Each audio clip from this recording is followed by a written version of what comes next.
الحمد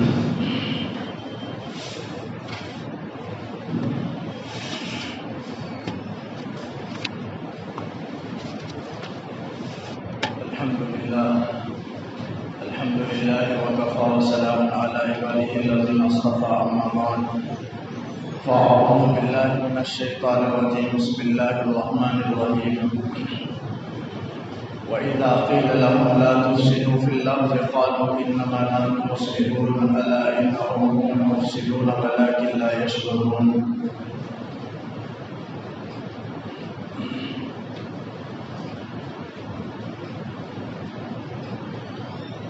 اس آیت کے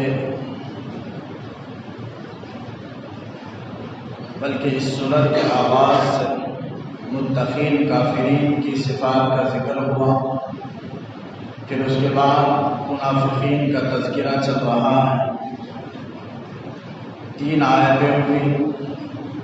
میں نے جو آیت تلاوت کی اس کے اندر کافروں کی، منافقین کی ایک برائی کا تذکرہ ہے کہ جب منافقین سے کہا جائے کہ لا تفسدوا فی الارض، زمین میں فساد نہ مچاؤ، تو قالوا وہ کہنے لگتے ہیں کہ انما نحن مصلحون، ہم تو اصلاح کرنے والے ہیں.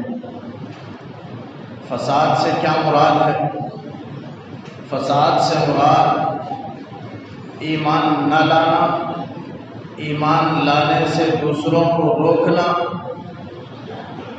شر، فساد، برائی پھیلانا، ایک دوسرے کی برائی آپس میں بیان کرنا،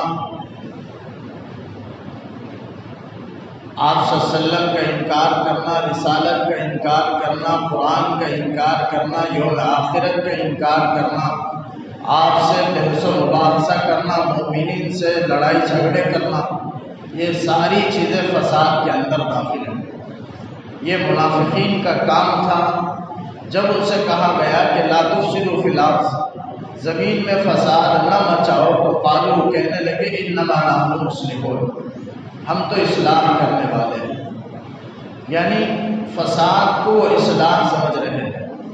ان کے نفاق کی وجہ سے، ان کے گناہ اور اس برائی کی وجہ سے اللہ نے نیکی اور بدی، اچھائی اور برائی کے درمیان فرق اور تمیز کو ختم کر دیا. یہ گناہوں کی نحوست ہے. فساد کو اصلاح سمجھ رہے ہیں، حالانکہ وہ فساد مچا رہے ہیں. دنیا آپس میں ایک دوسرے کی برائی جا کر دوسرے کے پاس لگا کر کے لڑائی جھگڑے پیدا کر رہے ہیں، لیکن اصلاح کا کام سمجھ رہے ہیں اور سمجھ رہے ہیں کہ ہم دونوں کو مذہبی اعتبار سے ایک کرنا چاہتے ہیں، مذہبی اعتبار سے دونوں میں اتفاق پیدا کرانا چاہتے ہیں. تو گویا فساد کو وہ اصلاح سمجھ رہے ہیں. تو آج بھی بہت سے لوگ ایسے ہیں جو سمجھتے ہیں اپنے طور پر کہ وہ اصلاح کا کام کر رہے ہیں، حالانکہ ان کے اپنے اس فعل سے فساد پھیل رہا ہوتا ہے. تو لہذا اپنے کوئی بھی کام کی وہ پہلے دور اندیشی سے سوچ لینا چاہیے کہ فساد ہے یا اصلاح کا ہے، کہ میں فساد کا کام کر رہا ہوں، اصلاح کا کام کر رہا ہوں. بہت سے لوگ فساد کا کام ہوتا ہے لیکن اسے اصلاح کا نام دیتے ہیں. لہذا یہ اگر خود کے اندر اتنی بصیرت نہیں تو دوسروں سے معلوم کرنا چاہیے، علماء کرام سے رجوع کرنا چاہیے، معلوم کرنا چاہیے، لیکن فساد کو اصلاح کا نام نہیں دینا چاہیے، فساد کو اصلاح نہیں سمجھنا چاہیے. تو بالکل ان منافقین کا یہی کہنا تھا کہ ہم تو اصلاح کرنے والے ہیں. اللہ تعالیٰ کہتا ہے کہ الا سن لو، خبردار کہ لا ہم المفسدون ولکن لا یشعرون، وہ اصلاح نہیں کر رہے، وہ مصلح نہیں ہیں بلکہ وہ مفسد ہیں، یعنی فساد مچانے والے ہیں. ولکن لا یشعرون، لیکن اس فساد کا ان کو شعور بھی نہیں ہے، یعنی وہ اس فساد کو فساد کر کے جانتے بھی نہیں. لا یعلمون لا یشعرون، 2 لفظ بھی قرآن مجید میں آتا ہے. لا یعلمون کے معنی نہیں جانتے، لا یشعرون کے معنی شعور نہیں رکھتے. ذرا فرق ہے. عقل سے کوئی جان لے تو اسے علم کہتے ہیں، اور عقل سے نہ جانے تو اسے لا یعلمون کہتے ہیں. اگر کوئی حواس خمسہ ظاہرہ یعنی دیکھ کر کوئی معلوم کرے، چکھ کر، سن کر، سونگھ کر، چھو کر، یہ جو 5 چیزیں ہیں مشاہدے سے دیکھ کر کے جو چیز معلوم کی جاتی ہے اسے شعور کہتے ہیں. تو اللہ تعالیٰ کہتا ہے کہ لا یشعرون، یعنی یہ فساد یہ آپس میں جو فساد پھیل رہا ہے اسے دیکھ کر بھی وہ نہیں سمجھ رہے ہیں کہ وہ فساد ہے، بلکہ اصلاح سمجھ رہے ہیں۔ گناہ پر انسان گناہ کرتا چلا جاتا ہے تو پھر نیکی اور بدی کا فرق ختم ہو جاتا ہے، اس کا امتیاز ختم ہو جاتا ہے۔ پھر آدمی گناہ کو گناہ نہیں سمجھتا ہے۔ یہ نیکی برائی کی نحوست ہے، نافرمانی اور معصیتوں کی انتہا اور اس کی نحوست ہے کہ گناہ کو گناہ نہیں سمجھتا۔ جیسے آج کل ہم ایک دوسرے سے ساتھی کو شان سے فخر سے برائی کا اظہار کرتے ہیں اور کہتے ہیں کہ میں نے فلاں برائی کی اور اس کے ساتھ میں نے ایسا کیا، لڑائی کیا، جھگڑے کیا، گالی گلوچ کیا، شان کے طور پر، حالانکہ گناہ ہے، لیکن گناہ کے گناہ ہونے کا احساس تک ختم ہو گیا۔ یہ اللہ کی نافرمانی اور ضلالت کا نتیجہ ہے، یہ گمراہی کا نتیجہ ہے کہ گناہ کے گناہ کا احساس بھی ختم ہو جاتا ہے۔ تو گناہ دوسروں کے سامنے اظہار کرنا بھی گناہ ہے، پوری چیزیں گناہ کرنا بھی گناہ ہے، گناہ کو ظاہر کرنا بھی گناہ ہے، اور گناہ کا تعاون کرنا اور گناہ کا ساتھ دینا، مدد کرنا، یہ بھی گناہ ہے۔ قرآن نے کہا وَلَا تَعَاوَنُوا عَلَى الْإِثْمِ وَالْعُدْوَانِ، گناہ میں اور دشمنی میں آپس میں ایک دوسرے کا تعاون مت کرو۔ وَتَعَاوَنُوا عَلَى الْبِرِّ وَالتَّقْوَىٰ، نیکی کے کاموں میں اور تقوی کے کاموں میں آپس میں ایک دوسرے کا تعاون کرو۔ اگر گناہ میں تعاون کریں گے دوستی کی بنیاد پر تو کل قیامت کے دن یہ دوستی دشمنی میں بدل جائے گی۔ جیسے 26ویں پارے میں اللہ تعالیٰ نے کہا الأخلاء يومئذ بعضهم لبعض عدو إلا المتقين، تمام دوست قیامت میں آپس میں دشمن بن جائیں گے۔ اخلا خلیل کی جمع ہے، اخلا یعنی پورے دوست، یومئذ اس دن بعضهم لبعض عدو، بعض کے دشمن ہو جائیں گے، الا المتقین سوائے وہ کہ جن کے دوستی کی بنیاد تقوی پر رکھی گئی ہو۔ نیکی کے کاموں میں تعاون ہو، برائی میں تعاون نہ ہو، برائیوں میں، نافرمانیوں میں، گناہوں میں ایک دوسرے کا تعاون، مدد، ساتھ دینا نہ ہو، ورنہ کل قیامت میں دشمنی میں بدل جائے گی۔ تو اسی کو اللہ نے کہا کہ الا المتقین، جس کے دوستی کی بنیاد تقوی پر ہو وہ دوستی قیامت میں باقی رہے گی، لیکن جس دوستی کی بنیاد تقوی پر نہ ہو وہ دوستی قیامت میں دشمنی سے بدل جائے گی۔ آدمی سوچنا چاہیے جس کو دوست بنائے پہلے اس کے حالت کو معلوم کرے پھر دوستی بنائے۔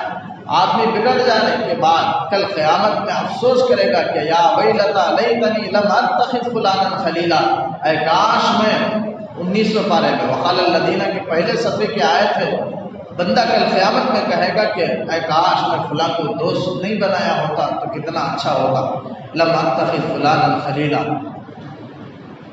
حضور نبی کریم صلی اللہ علیہ وسلم نے بھی کسی کو دوست نہیں اپنایا، 6-7 تو حضرت ابوبکر صدیق رضی اللہ عنہ۔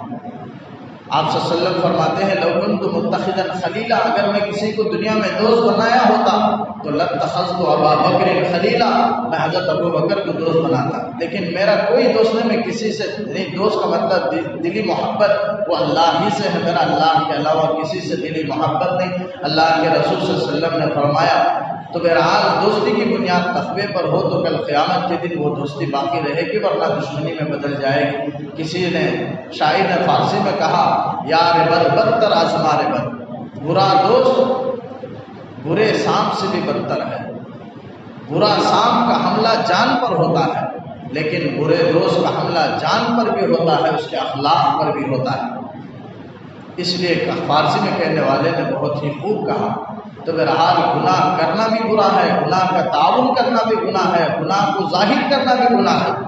اگر کوئی گناہ کو ظاہر کرے تو دوسرے کو جرأت پیدا ہوگی گناہ کرنے کی، اور وہ سوچے گا دوسرا کہ فلاں گناہ کر لیا تو میں گناہ کیوں نہ کروں، میں تو اس سے زیادہ طاقتور ہوں، لہذا گناہ پر اسے جرأت حاصل ہوگی۔ گناہ کو ظاہر کرنا بھی گناہ ہے، گویا گناہ کی ترغیب، گناہ پر دوسروں کو ابھارنا ہے، سخت منع ہے۔ تو انسان نافرمانیوں میں، معصیتوں میں کھر جاتا ہے تو پھر نیکی اور بدی کے درمیان امتیاز اور فرق اللہ تعالیٰ اسے سلب کر لیتے ہیں۔ تو یہاں منافقین نے کہا کہ اللہ انہم هم المفسدون ولکن لا یشعرون، منافق تو کہنے لگے کہ ہم اصلاح کرنے والے ہیں، اللہ تعالیٰ کہتا ہے کہ وہ فساد مچانے والے ہیں لیکن اسے سمجھتے بھی نہیں۔ وَإِذَا قِيلَ لَهُمْ آمِنُوا كَمَا آمَنَ النَّاسُ قَالُوا وَنُؤْمِنُ كَمَا آمَنَ السُّفَهَاءُ أَلَا إِنَّهُمْ هُمُ السُّفَهَاءُ وَلَكِنْ لَا يَعْلَمُونَ۔ اس آیت میں کہا گیا کہ جب منافقین سے کہا جائے کہ آمین، دو لفظ ہے، ایک آمنو ایک آمین۔ آمنو کے معنی جو ایمان لائے، آمینو کے معنی تم ایمان لاؤ۔ تو وَإِذَا قِيلَ لَهُمْ آمِنُوا، جب ان سے کہا گیا کہ تم ایمان لاؤ، تو کما آمن الناس، ایسے جیسے لوگ ایمان لائے۔ یہاں ناس سے مراد صحابہ کرام ہیں۔ بعض نے فرمایا کہ حضرت عبداللہ ابن سلام رضی اللہ عنہ، اس سے پہلے وہ یہودیوں کے بڑے عالم تھے، لیکن جب ان پر حق واضح ہو گئی تو فوراً رسول اللہ صلی اللہ علیہ وسلم کی رسالت کو مان لیے اور دائرہ اسلام میں داخل ہو گئے، اسلام قبول کر لیے۔ حق کو پہچاننے کا جذبہ ان کے اندر تھا، حق شناس تھے حضرت عبداللہ بن سلام رضی اللہ عنہ۔ تو اللہ نے ان کی تعریف فرمائی اور کہا کہ عبداللہ ابن سلام جیسے حقیقت واضح ہونے کے بعد فوراً اسلام قبول کر لیے، ویسے حق شناس بن کر کے حق کا جذبہ اور داعیہ اپنے اندر رکھ کر کے اسلام قبول کرو، اور جیسے انہوں نے ایمان قبول کیا ویسے ایمان قبول کرو۔ جب ان سے کہا جاتا منافقین سے، تو قالوا، وہ کہنے لگتے کہ انؤمن کما آمن السفہاء، کیا ہم ایمان لائیں ایسے جیسے بیوقوف ایمان لائیں؟ نعوذ باللہ، صحابہ کرام کو بیوقوف کہا کرتے تھے، منافقین بیوقوف سمجھتے تھے۔ اب بیوقوف سمجھنے کی وجہ کیا ہے؟ منافقین صحابہ کرام کو بیوقوف اس وجہ سے سمجھتے تھے کہ ان کی رائے کے مطابق، ان کی سمجھ کے مطابق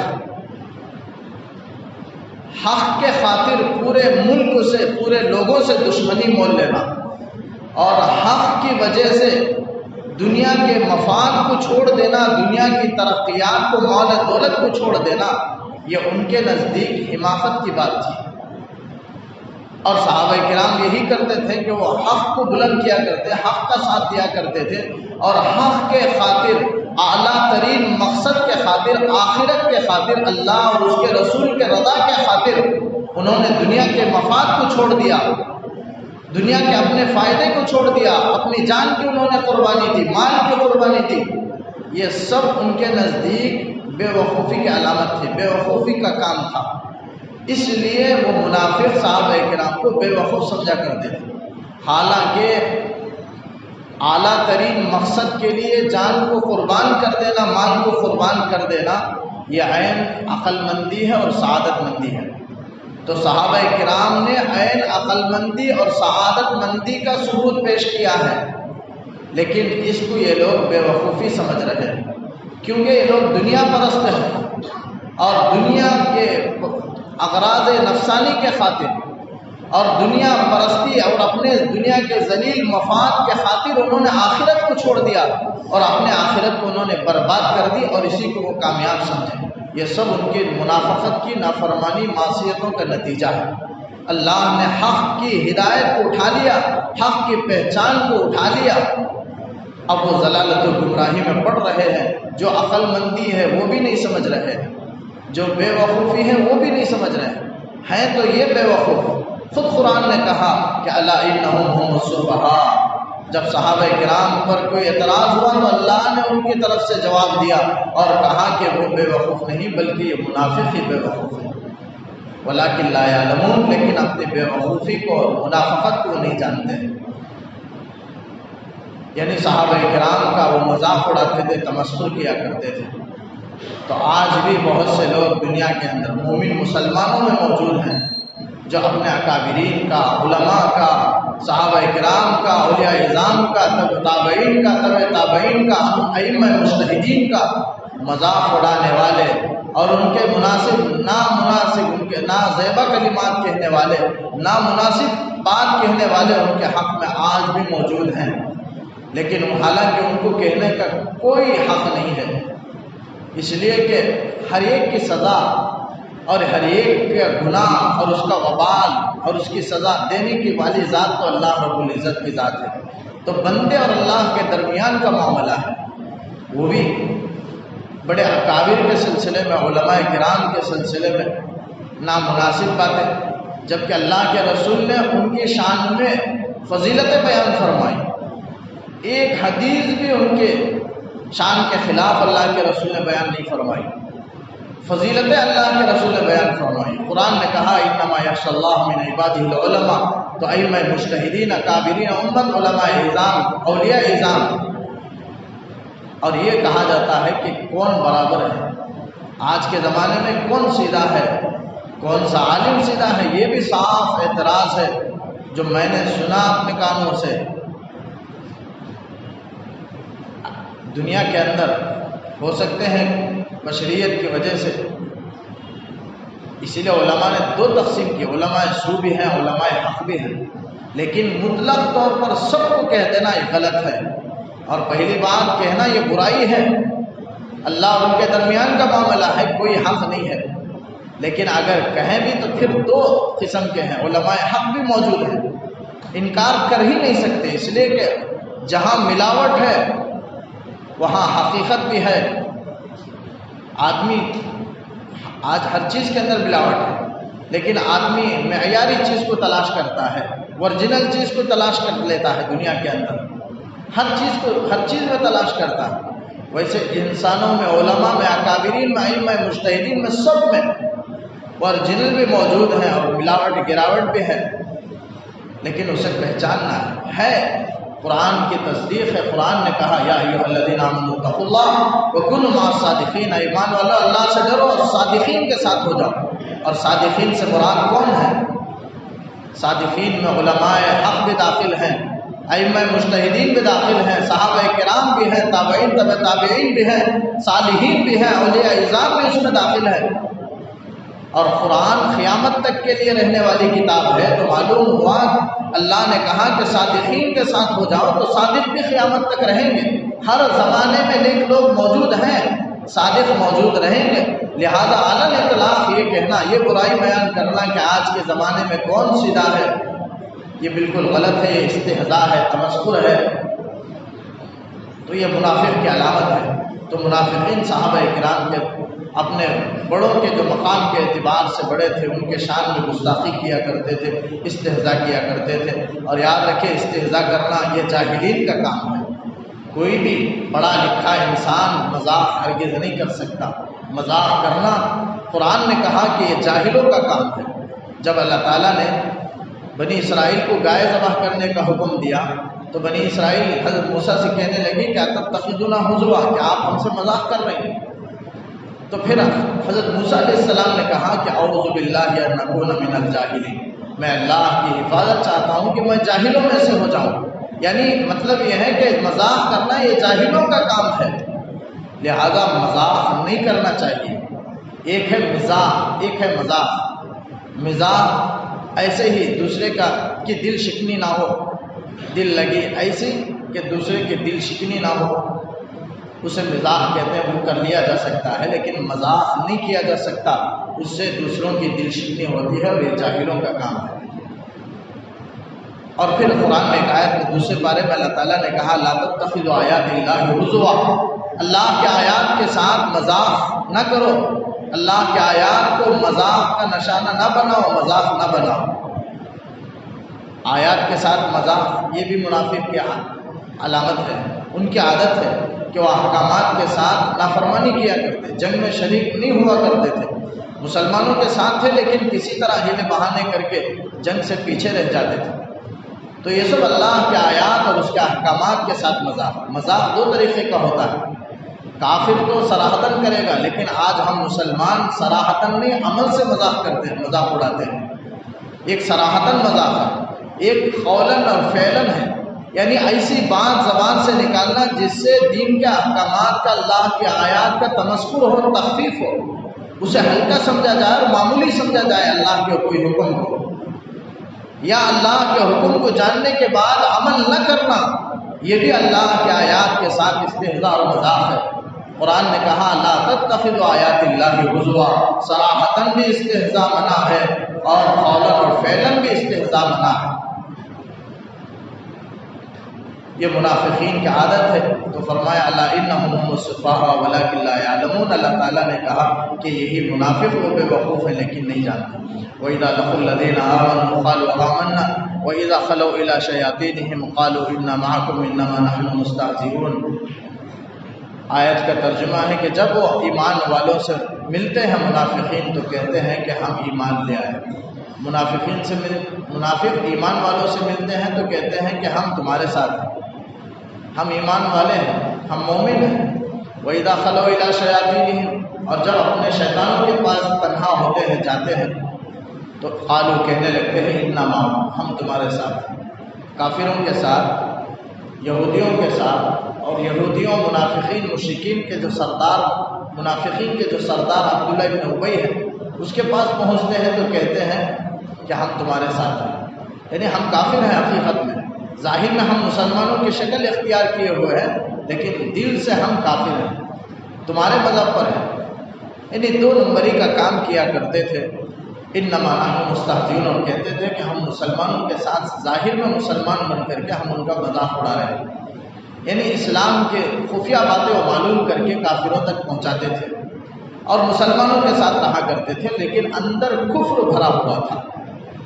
تو یہاں وہی اسی کو کہا گیا کہ وَإِذَا خَلَوْا إِلَىٰ شَيَاطِينِهِمْ، شیطان، اصل میں شیطان جسے ہم عرف میں شیطان کہتے ہیں، وہ تو اس کا اصل نام ابلیس ہے، جو انسانوں کو بہکاتا ہے، ذاتی نام ابلیس ہے، لیکن اس کا وصفی نام شیطان ہے۔ شیطان کے معنی سرکش کے، نافرمان کے، اور یہ بھی نافرمان اور سرکش ہے، اس لیے اسے شیطان کہا جاتا ہے، ورنہ اس کا اصل نام وہ نہیں ہے، وصفی نام ہے، اصل نام تو اس کا ابلیس ہے۔ الا ابلیس، قرآن میں بھی اس کا ذکر ہے، الا ابلیس کر کے۔ تو شیطان کی جمع شیاطین ہے، اور شیطان سرکش کو کہتے ہیں۔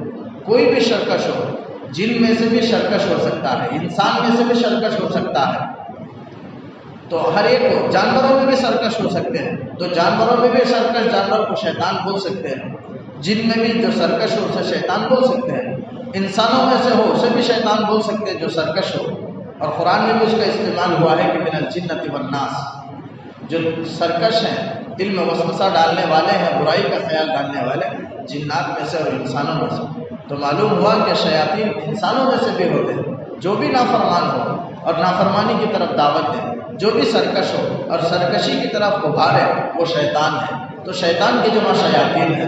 یہاں مراد وہ منافقین، مشرکین، کفار کے جو سردار ہیں، وہ لوگ مراد ہیں کہ وہ اپنے سرداروں کے پاس پہنچتے ہیں تو کہتے ہیں کہ حقیقت میں ہم تمہارے ساتھ ہیں، یعنی کفر پر ہیں، ہم تو ان کے ساتھ صرف مذاق کرتے ہیں۔ اللہ تعالیٰ کہتا ہے کہ اللہ یستہزئ بہم، اللہ بھی ان کے ساتھ مذاق کر رہا ہے، یعنی وہ جب مومنوں کے ساتھ مذاق کر رہے ہیں تو گویا اللہ کے ساتھ مذاق ہے، اور اللہ، جیسے کل بات آئی کہ مومن کے ساتھ معاملہ یہ اللہ کے ساتھ معاملہ ہے، تو بالکل جب اللہ کے ساتھ مذاق ہوا تو اللہ تعالیٰ کہہ رہا ہے کہ اللہ بھی ان کے ساتھ مذاق کر رہا ہے یا مذاق کرے گا۔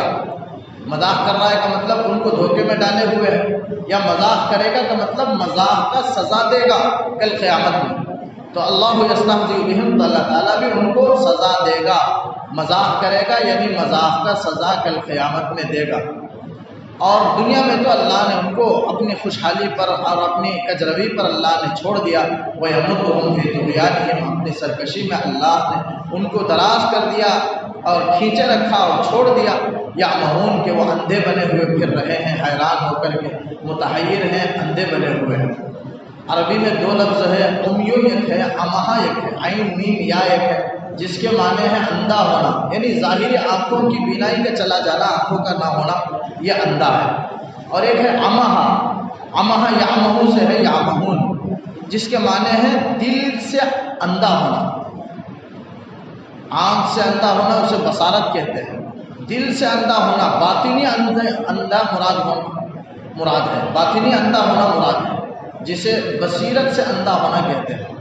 تو دل سے دیکھنے کو بصیرت کہتے ہیں، آنکھ سے دیکھنے کو بصارت کہتے ہیں، تو بصیرت سے بھی وہ اندھے ہیں۔ اولئک الذین اشتروا الضلالۃ، اللہ تعالیٰ نے کہا کہ یہی وہ لوگ ہیں جنہوں نے گمراہی کو خرید لیا ہدایت کے بدلے۔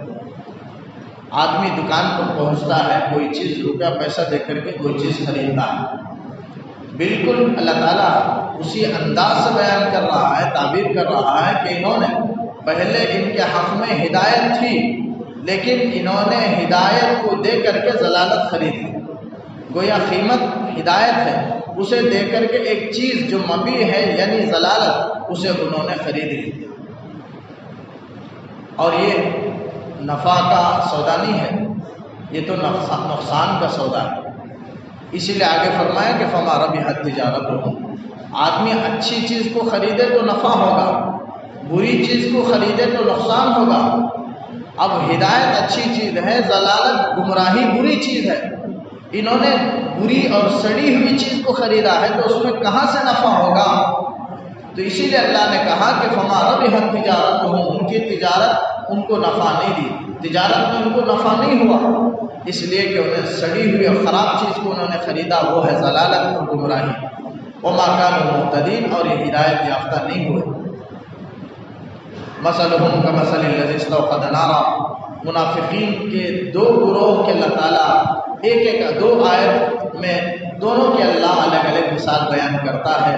پہلے ایک گروہ کے اللہ مثال بیان کرتا ہے منافقین کی کہ مثلهم كمثل الذي استوقد نارا فلما اضاءت ما حوله، یہ ان منافقین کی مثال ہے جو فوراً اسلام تو قبول کر لیے، اسلام کی ہدایت آنے کے بعد، روشنی پھیلنے کے بعد اسلام میں تو داخل ہو گئے، مسلمان ہو گئے، لیکن جلد ہی منافقت کی راہ انہوں نے اختیار کر لی اور وہ منافق ہو گئے، راہ راست سے پھر گئے، بھٹک گئے۔ ان لوگوں کے اللہ مثال بیان کر رہا ہے کہ مثلهم كمثل الذي استوقد نارا، کہ ان کی مثال تو ایسی ہے جیسے کسی نے آگ جلائی، یعنی ایک شخص جو اندھیرے میں تھا، یعنی کفر و شرک کی تاریکیوں میں تھا، اس نے آگ جلائی، یعنی آگ کی روشنی آئی اور اس کے اطراف کو، ماحول کو اس روشنی نے روشن کر دیا۔ یعنی آپ صلی اللہ علیہ وسلم کی ہدایت، آپ صلی اللہ علیہ وسلم مدینہ منورہ کی طرف ہجرت کر کے آئے اور اسلام قرآن کے نور کو آپ نے ماحول میں پھیلایا، روشن کیا، جس کی وجہ سے پورا ماحول روشن ہو گیا، جس روشنی میں یہ بھی آ گئے، یہ منافق بھی، یعنی اسلام قبول کر لیے، اور جس اسلام کے قبول کرنے کی وجہ سے ساری چیزوں کی حقیقت ان پر واضح ہو گئی، نفع دینے والی چیزیں، نقصان دینے والی چیزیں، یعنی نفع دہ چیزیں اور مضر چیزیں، یہ سب ان پر واضح ہو گئی۔ واضح ہونے کے بعد وَتَرَكَهُمْ فِي ظُلُمَاتٍ ذَهَبَ اللَّهُ بِنُورِهِمْ، اللہ نے اچانک ان کے نور کو لے گیا، کیوں؟ ان کے اعمال بد کی وجہ سے، قرآن کا انکار، اسلام کا مذاق، اسلام کے ساتھ دشمنی، اس کی وجہ سے اللہ نے اچانک ان کے نور کو، یعنی اسلام کو لے گیا، نور کو لے گیا، یعنی اسلام سے وہ پھر گئے، کفر و ضلالت کے راستے میں پھر پڑ گئے۔ وَتَرَكَهُمْ فِي ظُلُمَاتٍ، اس کے بعد اللہ تعالیٰ نے کفر و عناد کے راستے ہی میں ان کو چھوڑ دیا، ان کے اعمال بد کی وجہ سے اور ان پر اصرار ہو جانے کی وجہ سے، اڑ جانے کی وجہ سے اللہ تعالیٰ نے ان کو ایسے ہی ظلمات میں چھوڑ دیا کہ لا یبصرون، اب وہ بالکل اندھے بنے پھر رہے ہیں، کسی چیز کو وہ نہیں دیکھ رہے ہیں، سمن، وہ بہرے ہیں، حق کی بات کو ایسے اللہ راہ راست سے بھٹک گئے کہ وہ ایسے بہرے ہو گئے کہ حق کی بات کوئی انہیں سنائی نہیں دیتی، بکمن، گونگے ہو گئے کہ حق کی بات، وہ بھلائی کی بات کہہ ہی نہیں سکتے، اور عمیون، اور ایسے اندھے ہو گئے کہ حق کی بات ان کو دکھائی نہیں دیتی۔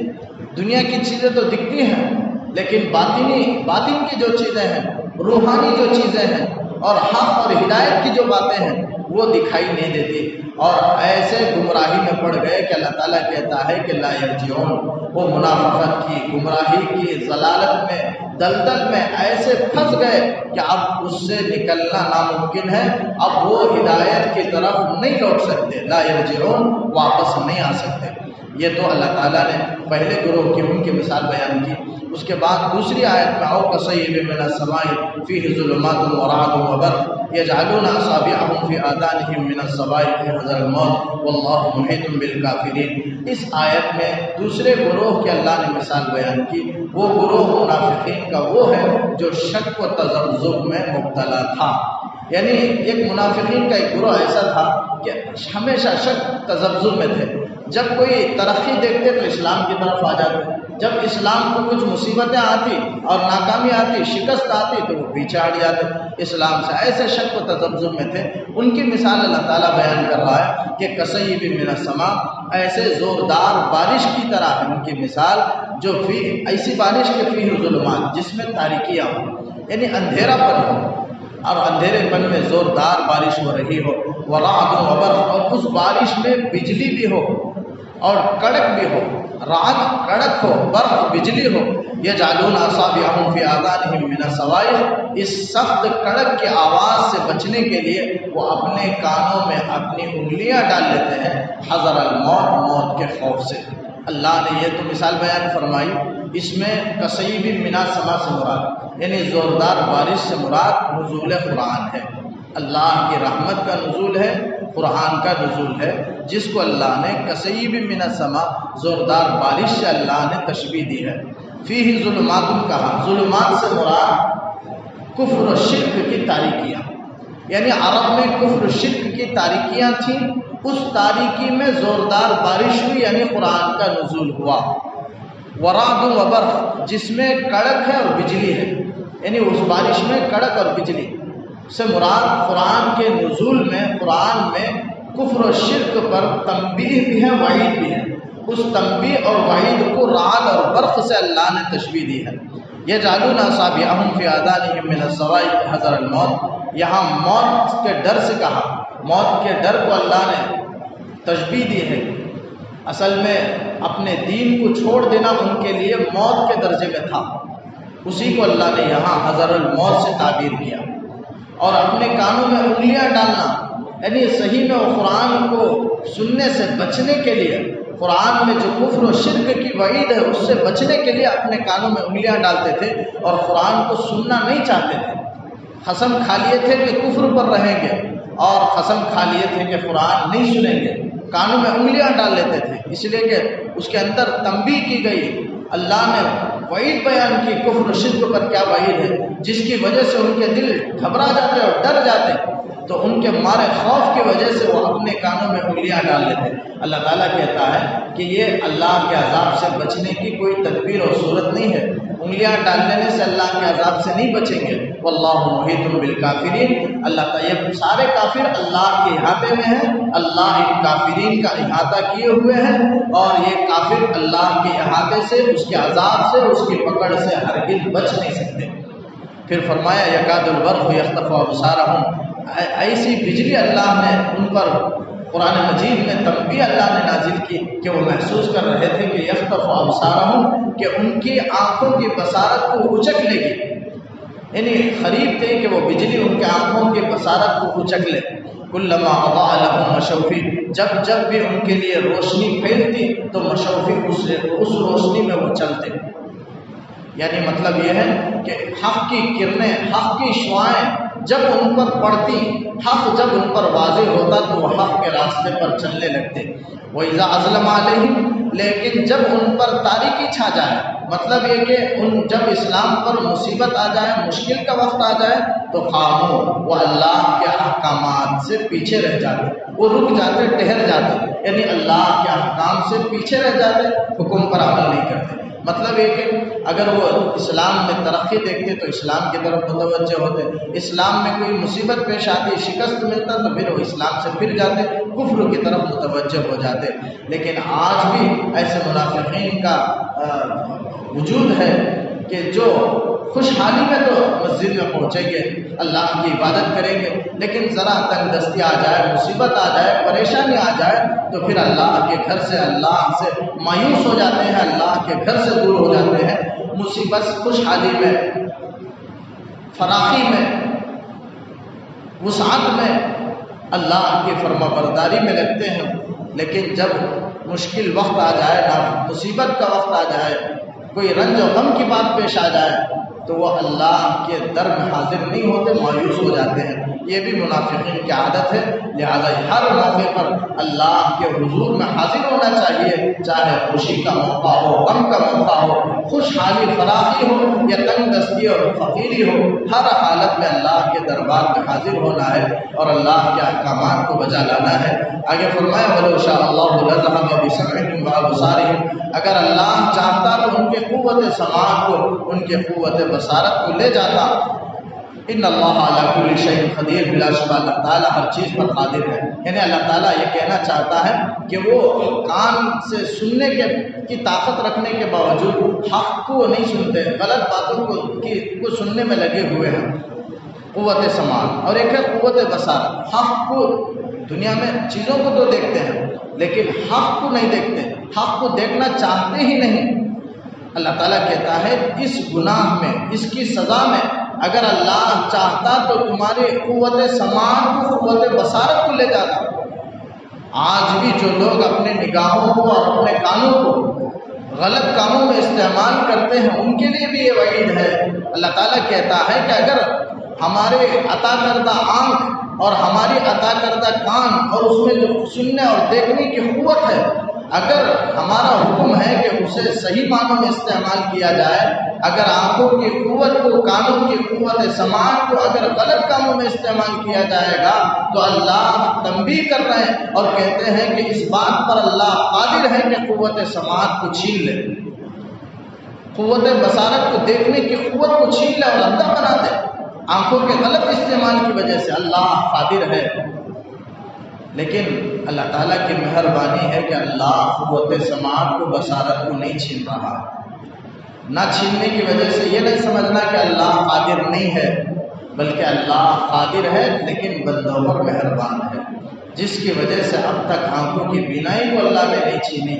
اور دعا ہے کہ اللہ تعالیٰ ہمیشہ آنکھوں میں قوت سماعت، قوت بصارت اللہ عطا فرمائے، کانوں میں اور آنکھوں میں۔ تمام مومنین کو، تمام مسلمانوں کو ہر برائی سے، شر سے اللہ اپنے غضب و غضب سے بچائے۔ لیکن اللہ تعالیٰ یہ کہتا ہے کہ اللہ قادر ہے۔ جہاں جہاں بھی وعید ہے وہ نہ ہونے کی وجہ سے آدمی یہ نہ سوچے کہ اللہ قادر نہیں ہے، ایسے ہی بیان کر دیا، ہرگز نہیں۔ جیسے روایت حدیث میں آتا ہے، امام کے سجدہ کرنے سے پہلے اگر کوئی سجدے میں چلا جائے کل قیامت کے دن، بلکہ دنیا میں بھی تذکرہ نہیں ہے قیامت کا یا دنیا کا تذکرہ نہیں ہے، اللہ تعالیٰ اسے گدھے کی شکل پہ اٹھائیں گے یا گدھے کی شکل بنا دیں گے۔ روایت ہے، حدیث اللہ کے رسول صلی اللہ علیہ وسلم کی۔ یہ تو امام کی مخالفت ہے، امام کی موافقت کا حکم دیا گیا کہ امام جیسے کرے ویسا کرے، اور امام کے کرنے کے بعد وہ کرے، امام کے رکوع میں جانے کے بعد رکوع میں جائے، امام کے سجدہ میں جانے کے بعد امام کے ساتھ سجدہ کرے اور سجدے میں جائے۔ امام سے پہلے اگر کوئی سجدہ کر لے تو اللہ کے رسول صلی اللہ علیہ وسلم نے وہی بیان فرمائی کہ اس کا شکل گدھے کا ہو جائے گا۔ لیکن الحمدللہ بات چلے جائے اور گدھے کی شکل نہ ہو تو یہ نہ سمجھے کہ ایسی ہی حدیث بیان کی گئی، نعوذ باللہ، بلکہ 100% حقیقی ہے، سچی ہے، یقینی ہے، پیاری ہے اللہ کے رسول صلی اللہ علیہ وسلم کی باتیں، اور 100% حقیقی ہے۔ لیکن اللہ کی مہربانی ہے کہ اللہ گدھے کی شکل نہیں بنا رہا، یہ اس کی مہربانی ہے۔ جیسے ایک بڑے محدث تھے، ان کے بارے میں شاید ملا علی قاری رحمۃ اللہ علیہ، کوئی محدث ہے جو حدیث کا درس دے رہے تھے۔ امام شافعی رحمۃ اللہ علیہ حدیث کا درس مدینہ منورہ میں سننے کے لیے پہنچے، لیکن چہرے پر پردہ ڈال کر کے حدیث پڑھا رہے تھے۔ امام شافعی کو ایک بار ملنے کی بہت تمنا ہوئی، شوق ہوا کہ حدیث کی اتنی تشریح کر رہے ہیں، اتنا علم اللہ نے آپ کو عطا فرمایا، لہذا دل میں جذبہ ہوا کہ میں آپ سے ملوں۔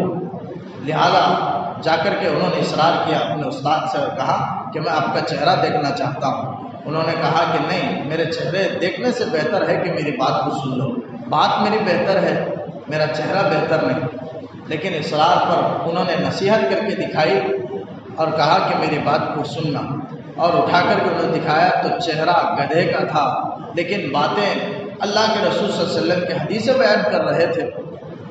بعد میں انہوں نے کہا کہ یہ حدیث ہے آپ صلی اللہ علیہ وسلم کی کہ امام سے پہلے کوئی سجدے میں جائے، تو مجھے دل میں ذرا شیطان وسوسہ ڈال دیا کہ کتنے لوگ، بعض لوگ سجدے میں چلے جاتے ہیں لیکن کسی کا گدھے کی شکل نہیں ہوتا ہے، تو فوراً اللہ نے میرا چہرہ گدھے کا بنا دیا۔ یعنی صرف حدیث پر شک کی وجہ سے اللہ نے فوراً عذاب نازل کر دیا۔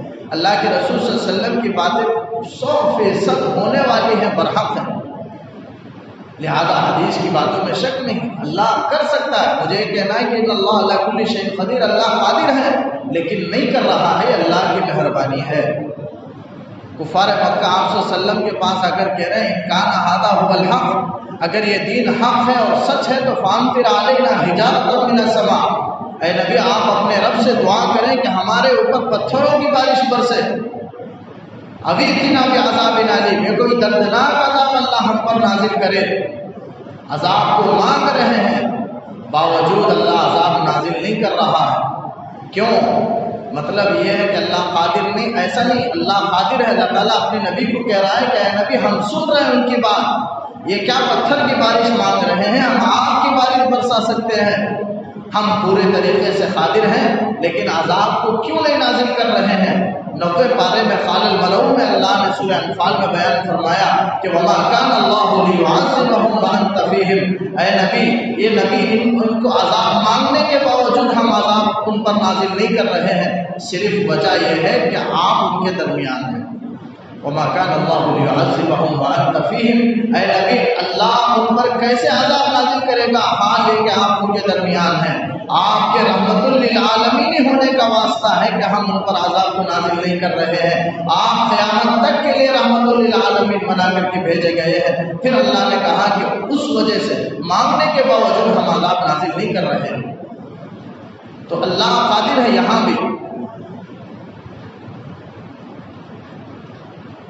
لیکن اللہ عذاب کو نازل نہیں کر رہا ہے، یہ اس کی رحمت کا تقاضا ہے۔ تو بہت سارے مواقع ہیں، انسان برائی کرتا ہے، گناہ کرتا ہے، اللہ روک سکتا ہے۔ کوئی گناہ کی طرف گناہ کرنے کے لیے چلا، پیر سیدھا اکڑا سکتا ہے، آگے ایک قدم بھی آگے نہ بڑھائے، ایسا کر سکتا ہے، قادر ہے اللہ، لیکن یہ زبردستی ہو جائے گی۔ زبردستی دین میں نہیں ہے، لا اکراہ فی الدین، اور دین پر عمل کرانے میں زبردستی نہیں ہے، بلکہ اسی لیے آدمی کو جنت اور جہنم اللہ نے پیدا کیا، نیکی اور بدی کا اللہ نے اختیار دیا۔ اگر اس طرح زبردستی گناہوں سے روکتے تو یہ ظلم ہو جاتا اور اعتقاد اور عمل میں آزادی نہیں ہوتی۔ حالانکہ اللہ نے عمل میں اور اعتقاد میں آزادی عطا فرمائی اور دونوں کا اللہ نے نتیجہ بھی بیان فرمایا، اس لیے اللہ تعالیٰ زبردستی پیر پکڑ کر کے گناہوں سے نہیں روک رہے ہیں، حالانکہ اللہ روکنے پر قادر ہے۔ تو یہ ان اللہ علی کل شیء قدیر، اللہ تعالیٰ کافر منافقین کو تنبیہ کی کہ اپنے منافقت سے باز آئے، لیکن ان کی وہ کجربی تھی، منافقت تھی کہ منافقت کی دلدل میں، کفر و شرک کی دلدل میں وہ ایسے پھنسے ہوئے تھے کہ اس کے نکلنے کی کوئی صورت نہیں۔ اللہ نے وعید بیان کی اور ان سے کہا کہ اللہ تعالیٰ ہر چیز پر قادر ہے۔ پھر آگے اللہ تعالیٰ نے یہاں تک 2 رکوع ہوا، اور 2 رکوع کے اندر انسانوں کے اللہ کے بندوں میں 3 قسم کے بندے ہیں، ان کا اللہ نے تذکرہ کیا۔ ایک قسم کے وہ ہیں جو کامل فرما بردار ہیں، وہ مومنین متقین ہیں، شروع میں ان کے صفات کو اللہ نے بیان کیا، پھر اس کے بعد 2 آیتوں میں جو خالص کافر ہیں، نافرمان ہیں، خالص، ان کا اللہ نے تذکرہ فرمایا۔ ایک دوسرے قسم اللہ کے بندوں میں سے، اور تیسری قسم جو 2 نمبری کا کام کرتے ہیں، ادھر بھی اور ادھر بھی تذبذب میں رہتے ہیں، لا الہ الا، نہ ادھر کے نہ ادھر کے، نہ مسلمان رہے نہ کافر رہے، بہرحال اندر سے کفر ہے اور ظاہر سے وہ مسلمان بنے ہوئے ہیں۔ یہ 3 قسم کے ہیں، یہ بھی منافق، یہ کافر ہی میں داخل ہیں، اور یہ اعلیٰ درجے کا گناہ ہے، اعلیٰ درجے کے کافر ہیں، ان کو اس جہنم کے سب سے نیچے طبقے میں رکھا جائے گا اور سب سے زیادہ عذاب دیا جائے گا۔ یہ 3 قسم کے یہاں تک گروہوں کا ذکر ہوا۔ اس کے بعد اللہ تعالیٰ توحید، رسالت، آخرت کو اللہ تعالیٰ بیان کر رہا ہے۔ بس اللہ تعالیٰ سے دعا آئندہ عرض کروں گا، اللہ تعالیٰ سے دعا ہے کہ سنی ہوئی کئی باتوں میں سننے کہنے سے زیادہ اللہ عمل کی توفیق دے۔ اللهم صل على سيدنا محمد وعلى آل سيدنا محمد وبارك وسلم عليه۔ ربنا آتنا في الدنيا حسنة وفي الآخرة حسنة وقنا عذاب النار۔ ربنا ظلمنا أنفسنا وإن لم تغفر لنا وترحمنا لنكونن من الخاسرين۔ اللهم احفظنا من كل بلاء الدنيا ومصيباتها وفتنتها وعذاب القبر وعذاب الآخرة۔ اللهم إنا نسألك العفو والعافية في ديننا ودنيانا وأهلنا ومالنا، وصلى الله تعالى وسلم على خير خلقه ونور عرشه سيدنا ومولانا محمد وعلى آله وأصحابه أجمعين برحمتك يا أرحم الراحمين، والحمد لله رب العالمين۔